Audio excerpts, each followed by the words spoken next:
পঞ্চদশ অধ্যায় পৃথু মহারাজের আবির্ভাব ও অভিষেক। শ্লোক 1।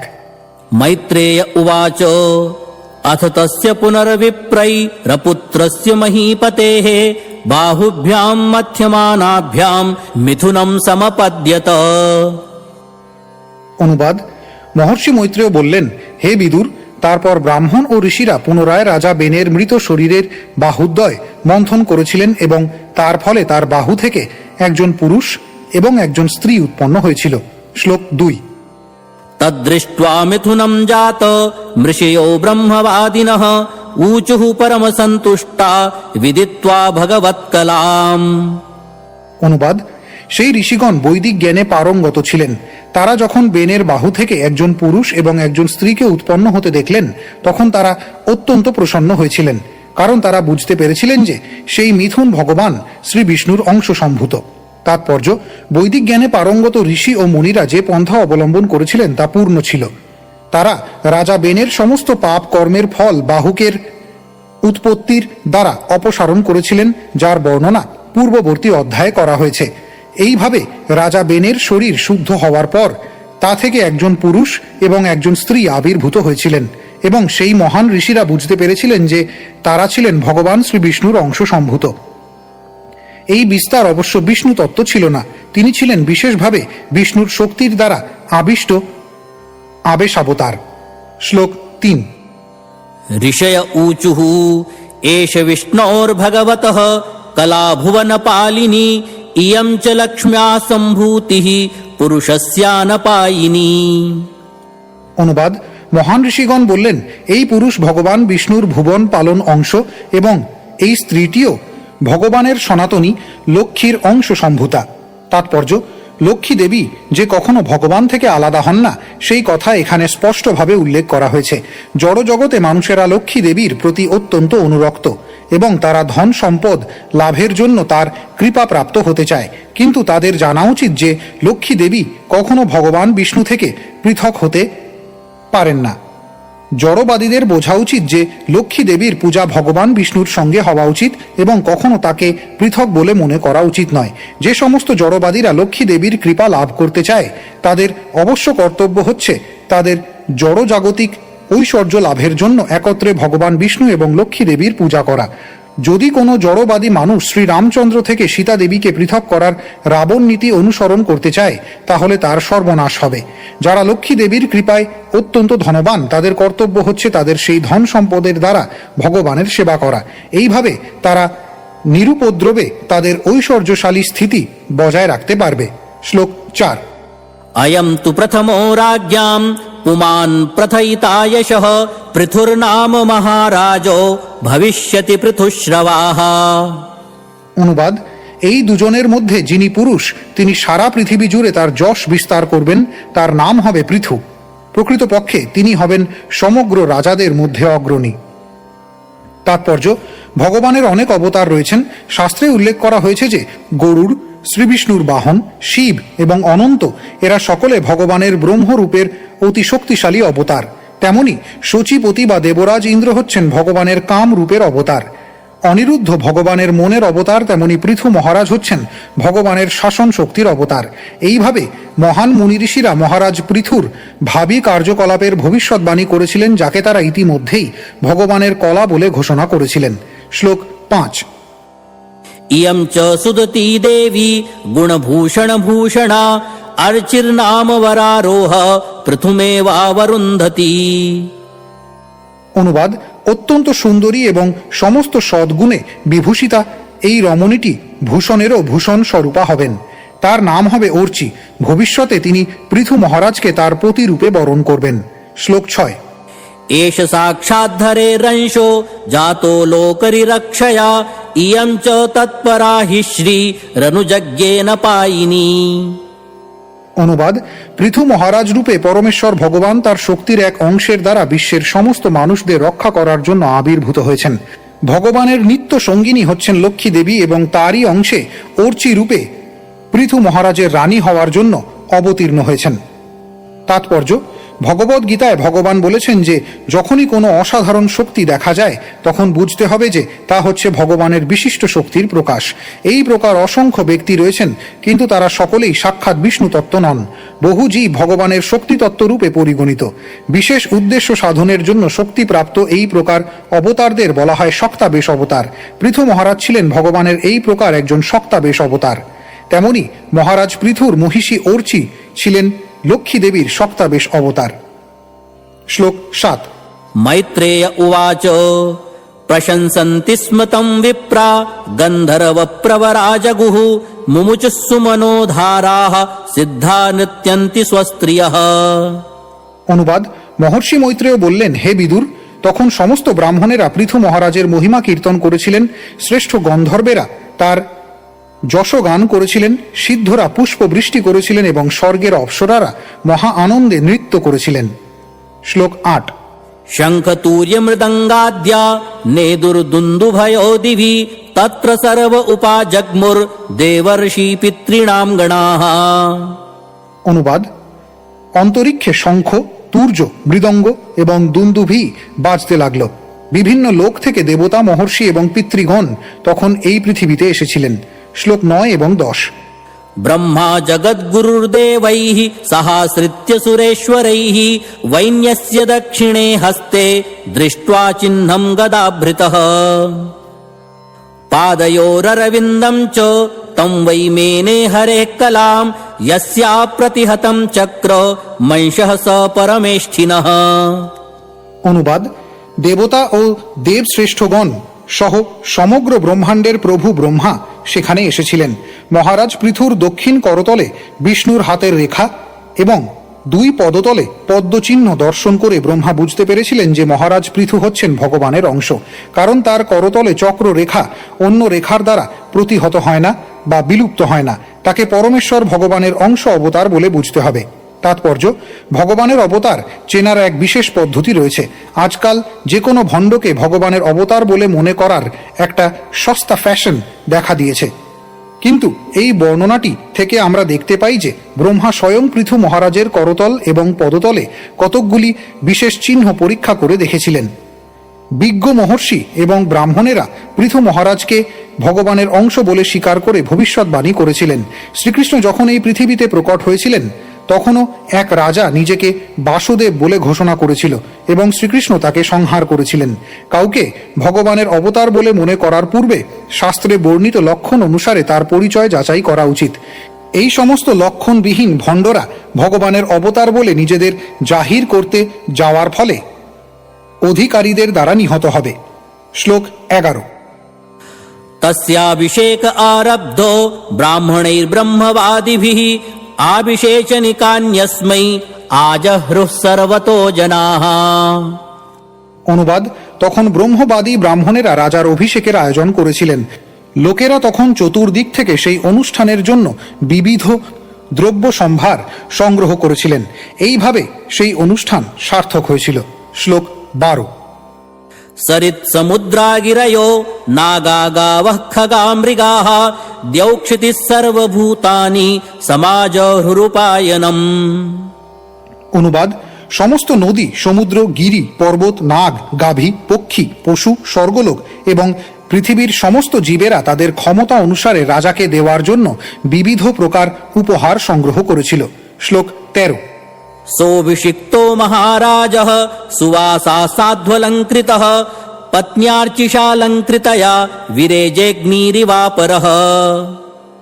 অনুবাদ: এইভাবে মহারাজ পৃথু অত্যন্ত সুন্দর বস্ত্র ও অলঙ্কারে সজ্জিত হয়ে রাজ সিংহাসনে অভিষিক্ত হয়েছিলেন এবং অত্যন্ত সুন্দর অলঙ্কারে বিভূষিতা পত্নী অর্চি সহ রাজা অগ্নির মতো বিরাজ করছিলেন।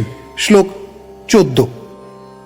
तस्मै जहार धनदो हैमं वीरवरासनं वरुणः सलिलस्राव मातपत्रं शशिप्रभम्। অনুবাদ: মহর্ষি বললেন, হে বিদুর, মহারাজ পৃথুকে কুবের এক স্বর্ণ নির্মিত সিংহাসন উপহার দিয়েছিলেন। বরুণদেব তাকে একটি ছত্র উপহার দিয়েছিলেন যা চন্দ্রের মতো উজ্জ্বল এবং যা থেকে নিরন্তর সূক্ষ্ম বারিবিন্দু বর্ষিত হয়। শ্লোক 15। वायुश्च वालव्यजने धर्मः कीर्तिमयीं स्रजं ইন্দ্রঃ কিরীটমুৎকৃষ্টম দণ্ডম সংযমনম যমঃ। অনুবাদ: মহারাজ পৃথুকে বায়ু দুটি চামর প্রদান করেছিলেন, ধর্মরাজ তাকে যশ বর্ধনকারী এক পুষ্পমাল্য প্রদান করেছিলেন, দেবরাজ ইন্দ্র তাকে এক মহামূল্যবান মুকুট প্রদান করেছিলেন এবং যমরাজ তাকে সারা পৃথিবী শাসন করার জন্য একটি রাজদণ্ড প্রদান করেছিলেন। শ্লোক 16। ব্রহ্মা ব্রহ্মময়ম বর্ম ভারতীহারমুত্তমম হরিঃ সুদর্শনম চক্রম তৎপত্ন্য ব্যাহতাম শ্রিয়ম। অনুবাদ: ব্রহ্মা পৃথু মহারাজকে চিন্ময় জ্ঞান নির্মিত একটি বর্ম প্রদান করেছিলেন। ব্রহ্মার পত্নী ভারতী সরস্বতী তাকে এক দিব্য হার প্রদান করেছিলেন। ভগবান বিষ্ণু তাকে সুদর্শন চক্র দান করেছিলেন এবং বিষ্ণুর পত্নী লক্ষ্মী দেবী তাকে অক্ষয় সম্পদ প্রদান করেছিলেন। তাৎপর্য: সমস্ত দেবতারা পৃথু মহারাজকে বিভিন্ন উপহার প্রদান করেছিলেন। স্বর্গলোকে ভগবানের অবতার উপেন্দ্র বা হরি রাজাকে সুদর্শন চক্র প্রদান করেছিলেন। এখানে বুঝতে হবে যে পরমেশ্বর ভগবান শ্রীকৃষ্ণ বা বিষ্ণু যে সুদর্শন ব্যবহার করেন এটি ঠিক সেই সুদর্শন চক্র নয়। যেহেতু মহারাজ পৃথু ছিলেন ভগবানের শক্তাবেশ অবতার, তাই তাকে যে সুদর্শন চক্র দেওয়া হয়েছিল তা আদি সুদর্শন চক্রের আংশিক শক্তি সমন্বিত। শ্লোক 17। দশচন্দ্রমসিম রুদ্রঃ শতচন্দ্রম তথাম্বিকা সৌমোমৃতময়া নশ্বাস ত্বষ্টারূপাশ্রয়ম রথম। অনুবাদ: শিব তাকে 10 চন্দ্র অঙ্কিত একটি তরবারি প্রদান করেছিলেন এবং তার পত্নী দুর্গা দেবী তাকে 100 চন্দ্র অঙ্কিত একটি ঢাল প্রদান করেছিলেন। চন্দ্রদেব তাকে অমৃতময় কতকগুলি অশ্ব প্রদান করেছিলেন এবং বিশ্বকর্মা তাকে একটি অত্যন্ত সুন্দর রথ প্রদান করেছিলেন। শ্লোক 18। অগ্নিরাজগবম চাপম সূর্যো রশ্মিময়া নিশূন ভূপাদুকে যোগময়্যৌ দ্যৌ পুষ্পাবলিমন্বহম। অনুবাদ: অগ্নিদেব তাকে ছাগ ও গোসৃঙ্গ নির্মিত একটি ধনুক প্রদান করেছিলেন। সূর্যদেব তাকে সূর্য রশ্মির মতো উজ্জ্বল বাণ প্রদান করেছিলেন। ভূর্লোকের অধিষ্ঠাত্রী ভূমিদেবী তাকে যোগ শক্তি সমন্বিত দুটি পাদুকা প্রদান করেছিলেন এবং আকাশের দেবতারা পুনঃ পুনঃ পুষ্পবৃষ্টি করেছিলেন। তাৎপর্য: এই শ্লোকে বর্ণনা করা হয়েছে যে রাজার পাদুকা যোগ শক্তি সমন্বিত ছিল। পাদুকে যোগমজ্জৌ, অর্থাৎ সেই পাদুকা চরণে ধারণ করা মাত্র যেখানে ইচ্ছা যেতে পারতেন। যোগীরা তাদের ইচ্ছা অনুসারে এক স্থান থেকে অন্য স্থানে যেতে পারেন। সেই প্রকার শক্তি পৃথু মহারাজের পাদুকায় অর্পিত হয়েছিল। শ্লোক 19। নাট্যম সুগীতম বাদিত্র মন্তরধানম চ খেচরাঃ ঋষয়শ্চাশিষঃ সত্যাঃ সমুদ্র শঙ্খমাত্মজম। অনুবাদ: আকাশমার্গে বিচরণকারী গন্ধর্ব, বিদ্যাধর আদি দেবতারা পৃথু মহারাজকে নাট্য, গীত, বাদ্য এবং নিজের ইচ্ছা অনুসারে অন্তর্হিত হয়ে যাওয়ার কৌশল প্রদান করেছিলেন। মহর্ষিরা তাকে তাদের অমোঘ আশীর্বাদ প্রদান করেছিলেন। সমুদ্র তাকে সলিল সম্ভূত শঙ্খ উপহার দিয়েছিলেন। শ্লোক 20। সিন্ধবঃ পর্বতা নদ্যো রথবীথির্মহাত্মনঃ সূতোথমাগধো বন্দি তম স্তোতুমুপতস্থিরে। অনুবাদ: সমুদ্র, পর্বত, নদী তাকে বিনা বাধায় তার রথ চালাবার জন্য পথ প্রদান করেছিল। তারপর সুত, মাগধ এবং বন্দিরা তাদের নিজ নিজ বৃত্তি অনুসারে তার স্তব করার জন্য সেখানে এসে উপস্থিত হয়েছিলেন। শ্লোক 21। স্তাবকাস্তানভিপ্রেত্য পৃথুর্বৈন্য প্রতাপবান মেঘ নির্হ্রাদয়া বাচা প্রহসন্নিদমব্রবীৎ। অনুবাদ: বেনের পুত্র পরম শক্তিশালী মহারাজ পৃথু যখন তার সম্মুখে সেই সমস্ত ব্যক্তিদের দেখলেন তখন তিনি তাদের অভিনন্দন জানিয়ে মৃদু হেসে জলদ গম্ভীর স্বরে বলতে লাগলেন। শ্লোক 22। পৃথুর্বাচ ভোসূত হেমাগধ সৌম্য বন্দিল লোকে ধুনা স্পষ্ট গুণস্য মে স্যাৎ কিমাশ্রয়ো মে স্তব এষ যোজ্যতাম মাময়্য ভুবন বিতথা গিরো বহ। অনুবাদ: মহারাজ পৃথু বললেন, হে সৌম্যসূত, মাগধ এবং বন্দিগণ, তোমরা আমার যে সমস্ত গুণাবলীর কথা বর্ণনা করেছ তা এখনো অপ্রকাশিত। সুতরাং যে সমস্ত গুণে আমি গুণান্বিত নই সেই সমস্ত গুণের প্রশংসা কেন করছো? আমি চাই না যে তোমাদের এই বাক্যাবলী আমাতে প্রযুক্ত হয়ে মিথ্যা রূপে প্রতিপন্ন হোক। তাই তোমাদের এই স্তব অন্য কোনো যোগ্য ব্যক্তির উদ্দেশ্যে প্রয়োগ করো। তাৎপর্য: সুত, মাগধ এবং বন্দীদের স্তব স্তুতি মহারাজ পৃথুর দিব্য গুণাবলী বর্ণনা করেছিল, কেননা তিনি ছিলেন ভগবানের শক্তাবেশ অবতার। কিন্তু যেহেতু সেই সমস্ত গুণাবলী তখনও প্রকাশিত হয়নি, তাই পৃথু মহারাজ বিনীতভাবে তাদের জিজ্ঞাসা করেছিলেন কেন তারা এই প্রকার মহান বাক্যের দ্বারা তার প্রশংসা করছেন। তিনি চাননি যে যতক্ষণ পর্যন্ত সেই সমস্ত গুণ তার মধ্যে বাস্তবিকভাবে প্রকাশিত না হয় ততক্ষণ তারা তার প্রশংসা করেন। তাদের স্তব স্তুতি অবশ্যই উপযুক্ত ছিল, কারণ তিনি ছিলেন ভগবানের অবতার। কিন্তু পৃথু মহারাজ সাবধান করে দিয়েছেন যে দিব্য গুণাবলী যুক্ত না হওয়া পর্যন্ত কাউকে যেন ভগবানের অবতার বলে স্বীকার করা না হয়। বর্তমানে তথাকথিত বহু অবতারের উদ্ভব হয়েছে, কিন্তু প্রকৃতপক্ষে তারা হচ্ছে কতকগুলি মূর্খ এবং বদমাশ। যদিও তাদের মধ্যে কোনো দিব্য গুণ নেই, তবুও মানুষ তাদের ভগবানের অবতার বলে মনে করছে। পৃথু মহারাজ চেয়েছিলেন যে তার প্রকৃত গুণাবলী ভবিষ্যতে প্রকাশিত হয়ে যেন এই প্রকার প্রশংসাত্মক বাণী সার্থক করে। যদিও তার উদ্দেশ্যে যে স্তব স্তুতি করা হয়েছিল তাতে কোনো ত্রুটি ছিল না, তবুও পৃথু মহারাজ ইঙ্গিত করেছেন যে ভগবানের অবতার বলে নিজেকে প্রচারকারী ভণ্ডদের উদ্দেশ্যে যেন কখনো এই প্রকার স্তব স্তুতি করা না হয়। শ্লোক 23। তস্মাৎ পরোক্ষে স্মদুপশ্রুতান্যলম করিষ্যথ স্তোত্রমপি চ বাচঃ সত্যুত্তম শ্লোক গুণানুবাদে জুগুপ্সিতম নস্তবয়ন্তি সভ্যাঃ। অনুবাদ: হে মধুর ভাষী স্তাবকগণ, তোমরা যে সমস্ত গুণের কথা বর্ণনা করেছ সেগুলি যখন প্রকৃতপক্ষে আমার মধ্যে প্রকাশিত হবে তখন তোমরা এইভাবে আমার প্রশংসা করো। সভ্য ব্যক্তিরা ভগবানের উদ্দেশ্যে যে স্তব স্তুতি করে সেই সমস্ত গুণাবলী কখনো মানুষের উদ্দেশ্যে নিবেদন করো না, যাদের মধ্যে প্রকৃতপক্ষে সেই গুণগুলি নেই। তাৎপর্য: পরমেশ্বর ভগবানের স্নিগ্ধ ভক্তরা খুব ভালোভাবেই জানেন কে ভগবান এবং কে ভগবান নয়, কিন্তু নির্বিশেষবাদী অভক্তরা, যাদের ভগবান সম্বন্ধে কোনো ধারণাই নেই এবং যারা কখনো ভগবানের স্তব স্তুতি করে না, তারা কোনো মানুষকে ভগবান বলে গ্রহণ করে সর্বদা তার স্তব স্তুতি করতে অত্যন্ত আগ্রহী। সেটিই হচ্ছে ভক্ত এবং অসুরদের মধ্যে পার্থক্য। অসুরেরা তাদের নিজেদের মন গড়া ভগবান তৈরি করে, অথবা রাবণ এবং হিরণ্যকশিপুর পদাঙ্ক অনুসরণ করে নিজেরাই ভগবান বলে দাবি করে। পৃথু মহারাজ যদিও বাস্তবিক পক্ষে ভগবানের অবতার ছিলেন, তবুও তিনি সেই সমস্ত স্তব স্তুতি গ্রহণ করতে অস্বীকার করেছিলেন, কেননা ভগবানের গুণাবলী তখনও তার মধ্যে প্রকাশিত হয়নি।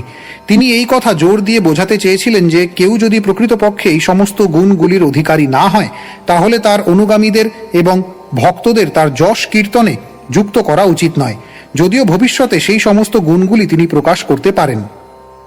কেউ যদি বাস্তবিক পক্ষে মহাপুরুষের গুণগুলির অধিকারী না হওয়া সত্ত্বেও ভবিষ্যতে সেই সমস্ত গুণগুলির বিকাশ হবে বলে আশা করে তার অনুগামীদের তার যশ কীর্তনে যুক্ত করে, তাহলে সেই ধরনের প্রশংসা প্রকৃতপক্ষে অপমান ছাড়া আর কিছু নয়। শ্লোক 24। महद्गुणानात्मनि कर्तुमीशः कस्तावकैस्तावयते सतोऽपि तेस्या भविष्यन्निति विप्रलब्धो जनावहासं कुमतिर्न वेद। অনুবাদ: এই সমস্ত মহান গুণাবলী ধারণে সক্ষম কোন বুদ্ধিমান ব্যক্তি আছে যে বাস্তবিক পক্ষে সেই গুণগুলির অধিকারী না হয়ে কিভাবে তার অনুগামীদের তার প্রশংসা করতে দিতে পারে? কোনো মানুষকে যদি এই বলে প্রশংসা করা হয় যে যদি সে শিক্ষিত হতো তাহলে সে একজন মহাপণ্ডিত হতো অথবা একজন মহাপুরুষ হতো, তাহলে সেটি প্রতারণা ছাড়া আর কিছু নয়। যে মূর্খ ব্যক্তি এই প্রকার প্রশংসা গ্রহণে সম্মত হয় সে জানে না যে এই প্রকার প্রশংসা বাক্য প্রকৃতপক্ষে তার প্রতি অপমান সূচক। তাৎপর্য: পৃথু মহারাজ ছিলেন ভগবানের অবতার, যে কথা ব্রহ্মা এবং অন্যান্য দেবতারা যখন তাকে নানা প্রকার দিব্য উপহার প্রদান করেছিলেন তখনই ঘোষণা করেছিলেন। কিন্তু যেহেতু তিনি সবেমাত্র অভিষিক্ত হয়েছিলেন তাই তিনি কখনো তার দিব্য গুণাবলী কার্যে পরিণত করতে পারেননি।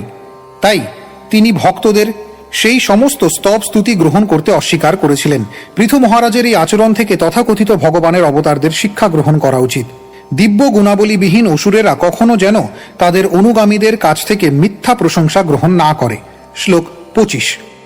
प्रभवो ह्यात्मनस्तोत्रं जुगुप्सन्त्यपि विश्रुताः ह्रीमन्तः परमोदाराः पौरुषं वा विगर्हितम्। অনুবাদ: সম্মানিত এবং উদার হৃদয় ব্যক্তি যেমন তার নিন্দনীয় কার্যকলাপের কথা শুনতে চান না, তেমনি অত্যন্ত বিখ্যাত এবং পরাক্রমশালী ব্যক্তি নিজের প্রশংসা শুনতে চান না। শ্লোক 26।